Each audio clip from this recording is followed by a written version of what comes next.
दोस्तों, आज का विषय है कि भजन सिमरन करना क्यों जरूरी है।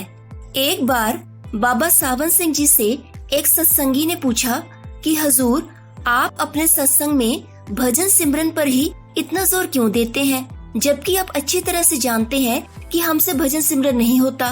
तो हुजूर ने फरमाया, मैं अच्छी तरह से जानता हूँ, इसीलिए तो बार बार कहता हूँ कि भजन सिमरन करो।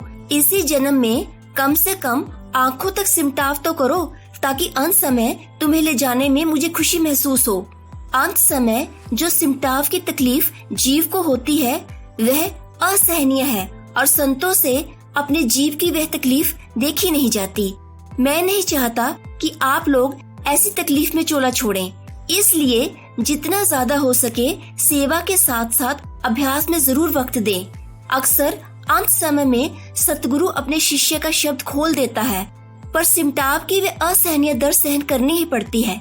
डेरे का एक सेवादार नत्था सिंह, जो खूब सेवा करता था, एक बार बाबा सावन सिंह जी महाराज के पास आया।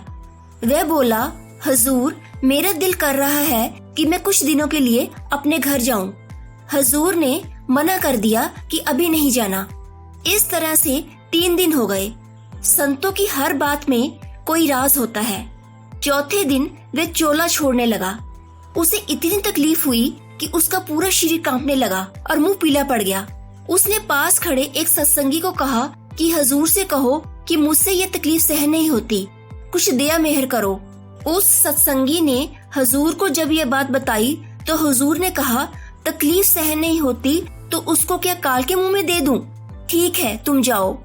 जब वह सत्संगी नत्था सिंह के पास पहुंचा तो नत्था सिंह ने फिर उसको हजूर के पास भेजा कि हजूर को कहो कि जैसा पहले था वैसा ही कर दो। जब सत्संगी हजूर के पास पहुंचा तो हजूर ने कहा कि संत एक बार कुछ देकर उसे वापस भी लेते हैं क्या? फिर उस सत्संगी को भेज दिया। अगले ही दिन अपने सत्संग में हजूर ने इसी बात का जिक्र किया कि जिस जीव ने कभी भजन सिमरन नहीं किया और जिसका कभी सिमटाव नहीं हुआ, वे जितनी मर्जी बाहरी सेवा कर ले, अंत समय में सिमटाव का दर्द उसे सहन करना ही पड़ेगा। फिर फरमाया, बाहरी सेवा भी जरूरी है, पर उसको ही सब कुछ मान लेना हमारी सबसे बड़ी भूल है। भजन सिमरन के प्रति की गई लापरवाही कभी माफ नहीं की जा सकती। जब कोई सत्संगी संत मत के असूलों पर चलता है और भजन सिमरन को पूरा वक्त देता है, तो दुनिया की कोई ताकत उसे नीचे नहीं खींच सकती।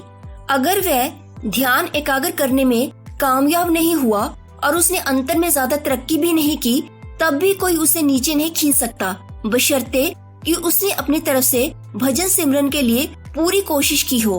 अगर वह सच्चे दिल से भजन सिमरन करता है, वह संत मत के असूलों पर पूरी तरह कायम रहा है, उसकी रहनी निर्मल है, तो कोई चीज उसे इस दुनिया में वापस नहीं ला सकती। जब हम अपना कर्तव्य पूरा करते हैं तो गुरु भी हमें कभी निराश नहीं करता। वह अपने वचन को पूरा करता है कि मैं तुम्हारे साथ हूँ और तुम्हें कभी निराश नहीं होने दूंगा। यह हमें समझने और विश्वास करने की आवश्यकता है। तो मित्रों, अगर हम लोगों को नामदान मिला है तो हमें भजन सिमरन को पूरा समय देना चाहिए, क्योंकि हमारे कर्मों का लेखा जोखा हमारे गुरु काल से नामदान देते समय अपने पास ले लेते हैं। उनको हम पर विश्वास होता है कि हम भजन सिमरन को समय देंगे, इसलिए हमें उनके विश्वास पे पूरा उतरना चाहिए, क्योंकि जवाबदारी हमारे सतगुरु को देनी पड़ती है हमारी। इसलिए हमें हर रोज बिना नागा भजन सिमरन करना चाहिए। हमें कभी भी उस नाम को भुलाना नहीं चाहिए। चलते फिरते, उठते बैठते, सोते जागते उसका जाप हमारे अंदर चलते रहना चाहिए।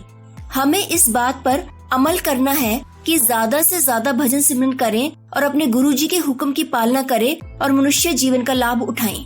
तो दोस्तों, ये थी आज की जानकारी अच्छी लगी हो तो वीडियो को ज्यादा से ज्यादा शेयर और लाइक करें और चैनल को सब्सक्राइब करें। फिर मिलते हैं एक नई जानकारी के साथ, एक नए ज्ञान के साथ। तब तक के लिए आप सबको मेरा प्रणाम।